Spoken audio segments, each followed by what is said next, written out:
Your husband is marrying Amanda right now. My mother-in-law's voice dripped with malicious delight through the phone. He won't divorce you or give you a penny. You get nothing.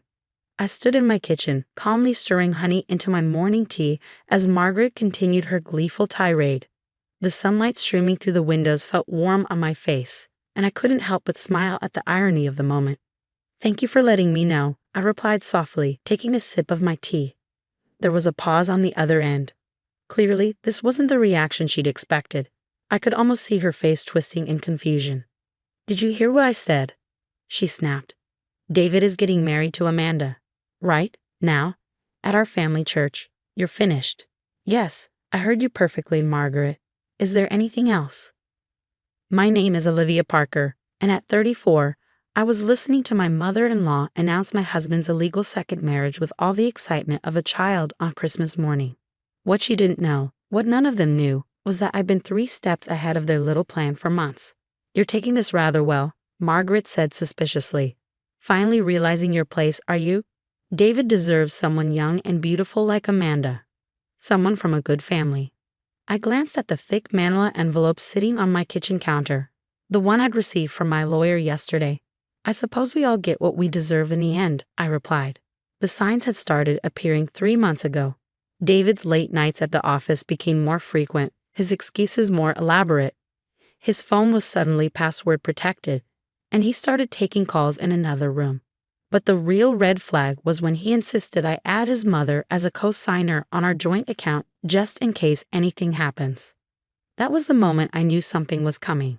You see, David had always been his mother's perfect son, following her every suggestion, seeking her approval in all things. When we first married 7 years ago, Margaret had been certain I wouldn't last. I wasn't from the right social circle, didn't have the right connections. A simple teacher, she'd sneered at our wedding reception, loud enough for nearby guests to hear. But I wasn't just a teacher. I was my father's daughter, and he hadn't raised me to be naive. As a retired detective, he taught me to trust my instincts and always have a backup plan. So when David started acting suspicious, I started paying attention. It didn't take long to discover the truth. Amanda was Margaret's best friend's daughter, fresh out of college and working as David's new assistant. The same Amanda who'd been at every family dinner for the past 2 months, batting her eyelashes at my husband while Margaret looked on approvingly. I just thought you should know, Margaret continued, her voice sickly sweet. You'll need to be out of the house by next week. David and Amanda will need somewhere to live after all. I took another sip of my tea, savoring the sweetness. That's thoughtful of you to warn me. Well, I'm nothing if not considerate, she preened. Though I doubt you'll find anywhere nice to live on a teacher's salary. Perhaps if you'd been a better wife, things would be different. I thought about the documentation hidden in my study, the photographs, the bank statements, the video footage. I thought about the private investigator's report sitting in my lawyer's office and the official papers that would be served within the hour. You know what, Margaret? You're absolutely right. Things will be different. She laughed, a harsh sound that echoed through the phone. Finally accepting reality, are you? More than you know, I replied. Give Amanda my congratulations. I'm sure she'll make a lovely bride. I ended the call before Margaret could respond, setting my phone down next to the manila envelope. Inside were copies of everything my lawyer would be serving to David, Margaret, and the family church within the hour. Proof of conspiracy to commit marriage fraud, evidence of attempted financial manipulation, and documentation of every step they'd taken to try to leave me with nothing. The doorbell rang, right on schedule. I opened it to find Jim, my father's old partner and now a private investigator, standing there with his signature grim smile. Everything's in place, he said, handing me a small USB drive. The evidence has been delivered to all relevant parties. Your husband's second wedding should be getting some unexpected guests right about now. I nodded, thinking about the scene that must be unfolding at the church. The police arriving just as David and Amanda prepared to exchange vows. Margaret's face as she realized her perfect plan was falling apart. The guests witnessing it all. Thank you, Jim, I said, pocketing the drive. I couldn't have done this without you. He shook his head. Your father taught you well, kid. Always be prepared. I closed the door and walked back to my kitchen, where my tea was getting cold. My phone was already buzzing with messages. No doubt the news was spreading fast. But I wasn't ready to deal with any of that yet. Instead, I picked up the manila envelope and walked to my study. On my desk sat a framed photo of my father and me at my college graduation. He was smiling proudly, his detective's badge gleaming on his belt.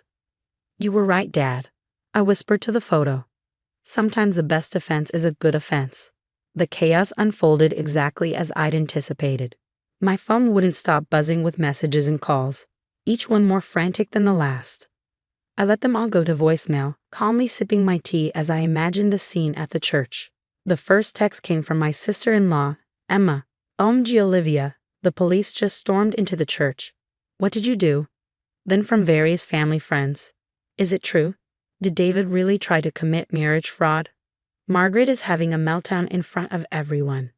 The police are questioning Amanda's parents." I smiled, remembering how I'd gathered all the evidence. It had started 3 months ago when I noticed David's strange behavior. Instead of confronting him, I channeled my inner detective, just as my father had taught me. First came the basic surveillance. I hired Jim to follow David and Amanda, documenting their meetings, their intimate dinners, the nights they spent planning their future together. But the real goldmine was Margaret's involvement. My mother-in-law had orchestrated everything. She introduced Amanda to David, arranged for her to get the job as his assistant, and even helped them plan the wedding. What they didn't know was that every meeting they had at her house was recorded, thanks to the security system she'd bragged about installing. The one that backed up all footage to a cloud server that her tech-illiterate self had never properly secured. My phone rang again. This time it was David. After 6 calls in a row, I finally answered. "How could you do this to me?" he demanded, his voice shaking with rage. "You've ruined everything." "I've ruined everything?" I kept my voice level. "That's interesting, coming from the man who just tried to commit marriage fraud." "It wasn't fraud," he protested. "I was going to divorce you eventually. I just needed time to." "To what, David?" "To transfer all our assets. To make sure I was left with nothing. Just like you and your mother planned." There was a telling silence on the other end. "How did you know?" he finally asked, his voice smaller now. "You forget who my father was," I replied. "He taught me to spot a conspiracy from a mile away. You, your mother, and Amanda weren't exactly subtle." I heard commotion in the background, followed by Margaret's shrill voice. "Give me that phone." "You conniving little witch," Margaret spat after grabbing the phone from David. "You've humiliated our entire family. Amanda is devastated." "Fascinating," I replied calmly. "Tell me, Margaret, did you really think I wouldn't find out about the offshore account? The one where you've been helping David hide money for the past 2 months?" Another shocked silence. "Or perhaps we should discuss the fraudulent loan applications you helped him file? The ones with my forged signature?" "You can't prove any of that," she whispered, but I could hear the uncertainty in her voice. "Actually, I can. Check your email. I'm sure the police have some questions about those documents too." I heard the sound of heels clicking on church floor tiles, followed by gasps and murmured conversations. Clearly, Margaret was checking her phone. "How did you get these?" she demanded. "Let's just say David isn't the only one who knows how to plan ahead. By the way, you really should change your email password. Using Amanda's birth date was a bit obvious." The evidence was comprehensive, emails between Margaret and Amanda's parents discussing the plan, bank statements showing the money transfers, even recordings of their conversations about how to ensure I wouldn't get any of the assets in the eventual divorce. "The police are very interested in the forged loan documents," I continued. "Fraud charges are serious, Margaret. But I'm sure you knew that when you were practicing my signature." "You've made a terrible mistake," Margaret hissed. "We'll fight this." "Go ahead," I replied. "I'm sure the judge will be very interested in the video footage from your security cameras, especially the conversation where you and David discussed how to transfer assets without my knowledge. The sound quality is excellent, by the way. You really got your money's worth with that system." I could hear David in the background, demanding to know what footage I was talking about. Amanda was crying. Someone was asking about lawyers. "One more thing," I added before hanging up. "You might want to cancel the honeymoon reservations. I don't think David will be traveling anytime soon. His passport has been flagged." I ended the call and walked to my study window, looking out at the garden I planted when we first moved in. David had always complained about the time I spent there, never understanding that it was my refuge, my place to think and plan. The garden had taught me patience, something that had served me well these past 3 months. While they rushed to execute their plan, I'd taken my time, gathering evidence methodically, building an airtight case that would leave them no wiggle room. My phone buzzed with a text from Jim. Police have everything they need. David and Margaret are being taken in for questioning. Need me to come over? No thanks, I replied. I think I'll spend some time in my garden.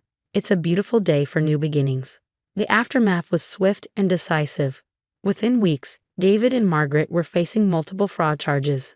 Amanda and her family had quickly distanced themselves, claiming they'd been misled about the situation. The perfect plan they'd crafted had crumbled like a house of cards. I sat across from my lawyer, Sarah, as she laid out the final divorce terms. The evidence I gathered had left David with no negotiating power. He's agreed to all our terms, Sarah said, a satisfied smile on her face. Full division of assets, the house stays in your name, and he's responsible for all legal fees. Margaret's also facing separate charges for the forged documents. How's he taking it? I asked, more curious than concerned. Not well, especially since the school board suspended him pending investigation. Turns out they're not fond of principals who commit fraud. I nodded, thinking about the prestigious private school where David worked. His reputation had been everything to him. Another reason Margaret had wanted to handle the divorce quietly. And Margaret? Sarah's smile widened. She's been remarkably quiet since discovering all her security footage was logged as evidence. The country club isn't quite as welcoming to her these days. My phone buzzed with a text from Emma, David's sister. Can we meet for coffee? There's something you should know. I met Emma at our usual cafe the next day. Unlike her mother, she'd always been kind to me, though careful to stay neutral in family conflicts. Mom's selling her house, she said without preamble. She can't afford the legal fees, and none of her friends will help. Their reputations, you know. I sipped my latte, remembering all the times Margaret had hosted parties in that house, parading Amanda around while making snide comments about my common background.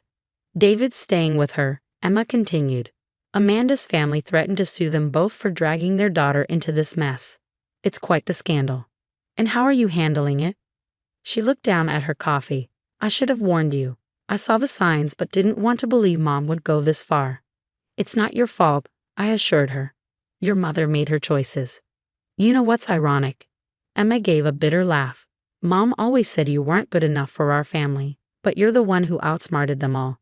The following week, I received an unexpected visit from Amanda. She looked younger than I remembered, her confident demeanor replaced by nervous energy. I'm sorry, she blurted out as soon as I opened the door. I know it doesn't make up for anything, but I needed to say it. Margaret, she made it all sound so romantic. A secret wedding, true love conquering all. And the part about leaving me penniless, was that romantic too? She had the grace to look ashamed. I was stupid. I didn't think about you as a real person. Margaret said you were just after David's money, that you trapped him. While plotting to take everything I'd worked for, I finished for her. Quite the fairy tale. Amanda twisted her hands together. My parents are furious. They're making me transfer to a different university to avoid the scandal. I wanted you to know I never meant for things to go this far. I studied her face, seeing not the temptress Margaret had cultivated, but a young woman who'd been manipulated by a master player. Learn from this, I told her. Never let someone else write your story. After she left, I walked through my garden, breathing in the scent of the roses I planted years ago. They'd survived drought, storms, and Margaret's attempts to redesign my garden to be more suitable. Like me, they'd grown stronger through adversity. The final divorce papers arrived on a sunny Tuesday morning. As I signed them, I thought about the day I'd married David, how Margaret had whispered, "You'll never truly be one of us," during our family photos. She'd been right about that, at least. I was never meant to be one of them. Someone who valued appearance over integrity, who confused manipulation with strength. Jim stopped by that evening with a bottle of champagne. Your dad would be proud, he said, raising his glass. He always said you had good instincts. I learned from the best, I replied, thinking of all the times my father had told me to trust my gut, to gather evidence, to be prepared. Later, alone in my study, I opened my father's old case notebook, the one he'd given me when I graduated college.